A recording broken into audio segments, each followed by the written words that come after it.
Hey, what's up guys, Sir Emanon here, back with another episode of Road to 1000 Dueling Book rating. This time I'm going to be playing Altergeist, and I know what you're thinking. Wait, Emanon actually plays something besides Lunalights? Yeah, it's crazy, I know, right? But no, actually in all seriousness, I do play other decks from time to time. It's just that I specialize in Lunalights, obviously. But yeah, this is a deck that I played a little bit in the past week, just while waiting for the Time Thief cards to be legal for DuelingBook's rated system, honestly. And I don't really feel like playing other Lunalight variants or like a weaker version of what I know to be a strong version of Lunalight Time Thief, if that makes sense. And I already have a bunch of other games on Lunalight variants, but I just thought like for this episode I would switch it up a bit. But yeah, this is actually going to be an Altergeist mirror match, believe it or not, which is, I guess not too terribly surprising considering that Geist is projected to be one of the stronger decks this format. So let's just go ahead and get into the matchup here. So yeah, he goes ahead and goes first. And basically with the Geist mirror match, if you guys aren't familiar with it, it comes a lot down to the opening setup, if that makes sense. Like Geist can grind very well, but in the mirror match you kind of just have to accelerate faster than your opponent, because if you're even like a turn behind on like Meliseek searching Faker or Marionetta grabbing you the protocol or like doing the combos for like Hexia and stuff, you're just going to be massively far behind. And you can see I massively bricked with the Geist monsters that you never want to see in your opening hand. And he, on the other hand, has pretty good setup because he has Protocol Manifest with Meliseek. So he has Faker plus Protocol Negate and Manifest to back it up. So he's guaranteed a Marionetta play on his next turn as well because he can just bring back the Meliseek. So yeah, that's pretty much how the game is going to unfold. Like you can kind of guess how most of the games are going to go based on the opener if like there's an obvious power gap. If the hands are relatively even like in power level, then it's a lot more fun and interactive, but this is not a good showcase of that, at least not this first game. So he goes makes Link Rebo and adds the multi-faker, obviously just gonna set 2 and pass it back. So yeah, we top deck a Meliseek, which is pretty good, but we have a bunch of just dead cards, like a bunch of blanks essentially that don't do anything. So I'm going to try and enter battle phase. He's going to bring back the manifestation so he can conquer it, because it doesn't have a Geist card on the field at the moment, so he has to, actually get there. And then he's going to trigger Faker off the manifestation. Like he waited a while, and that's why I declared the attack again, but he ends up doing it, that's fine. And then he misclicks here, but he obviously wants to use Conquery, that's fine, negating my attack. So like I have the choice to either like hope that the Meliseek stays so I can like Conquery him, but at the same time like he could just protocol the Conquery if he wants to. Like I also didn't know he had protocol, so like the goal was just to try and get Faker to hand, but yeah, he's just gonna negate it. Search Marionetta, and the game is pretty much just over from there. Really no point in playing that one out. I don't have like any meaningful interaction. He can just negate Faker in hand with his protocol, and he'll be just basically set up for the remainder of the game. So in this hand, I opt actually to go first. It's kind of weird in control matchups. Like against Draco, I like to go second with this deck, but in the mirror match, it's kind of iffy. Like there are arguments to be going first and going second in the mirror match post side, largely because of like evenly and stuff. But yeah, I am siding like Inspector Border.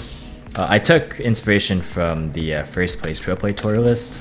It's very, very similar. Yeah, so I go ahead and set 3. I'm not afraid to commit because I have Judgment. I'm just hoping it doesn't have like double evenly or something. So we drop the Judgment when he evenly's us.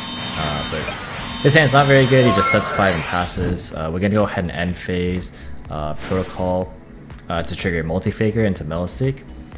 So the normal play is like usually this kind of game state will develop if you're against a combo deck, you'll get this kind of game state after you like use your disruptions. Like say like I use Judgment on like a critical Link summon and like Compulse on another like high resource play. The goal would be to like get this setup with like your opponent not really having very much on the field. That way you can like safely go into Hexia, or Meliseek adds another Marionetta, you get another trap, you can send the protocol, bring back Faker trigger again, make another Hexia, etc, etc. Like do all those plays. But because I know it's the mirror match, like it's not really safe to do that, so I approach this next turn pretty cautiously. So I believe I don't even extravagance here. just because I want to like resolve my plays in main phase 2.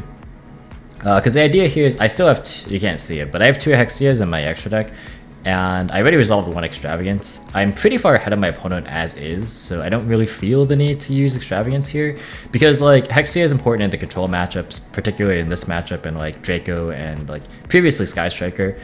It's like really important to have Hexia alive, so like even like banishing both of them would be catastrophic, and that's actually not that low of a chance of happening anymore. So yeah, that's definitely why I chose to not use Extravagance here. We're gonna just go battle phase. I can't remember if I top decked this. No, I definitely top decked a Duster. So yeah, so I had another Meliseek here. I'm just gonna go in battle phase and try and force out as many things as we can, because we know there's probably like strikes and other stuff back there. So he's gonna use spoofing and protocol. He kind of does it in the wrong order, but I understand the point, so I'm not gonna like be that much of a shark about it. Yeah, I protocol his Faker effect in hand. I don't send Meliseek just because I want to send stuff with Meliseek, and I have Marionetta to bring back the Faker anyway, so I don't really like the goal is to just use that second effect and then like trigger Faker, make Hexias, and then basically lock out his board setup. Like the double Meliseek will clear 2 traps, and then like the rest of the Hexia setup will ideally end me on 2 Hexias, and I'll get a manifestation along the way as well. So I have 2 spell and trap negates for spoofing and whatever other trap I have left after I clear the 2 back with the 2 Meliseek. Plus I have Duster to back that up too, so like this position is like what'll cause me to win the game, like no matter what he does here really. Like his back row is like what, Judgment, Strike, Strike, so like it doesn't really matter, because in the end like I'm just getting too much value. Like he could strike both the on-field effects to try and reduce the amount of bodies on the field, but even then, like I'm getting a search for Marionetta, and then I'll be able to like trigger Faker and then get 1 Hexia on the field, which is fine because I can just Duster away his other cards, and then like he's left with pretty much nothing. Alright, so this is game 3. I side with the mentality that he might make me start, because again, like it kind of just depends, but I don't like go too heavily in one direction or the other, but I did copy the PPG list in that I am manning evenly matched. So yeah.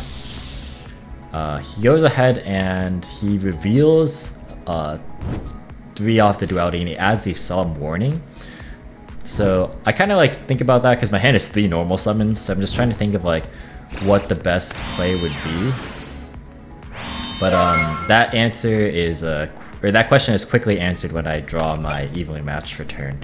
So basically the goal is just to evenly match his board, and then like hope that it's warning, and then like see if he like this will force warning, right? Like he can't play, especially with this hand. I didn't know what the hand was at the time, but yeah, like he can't play under border, so like he's gonna have to warning.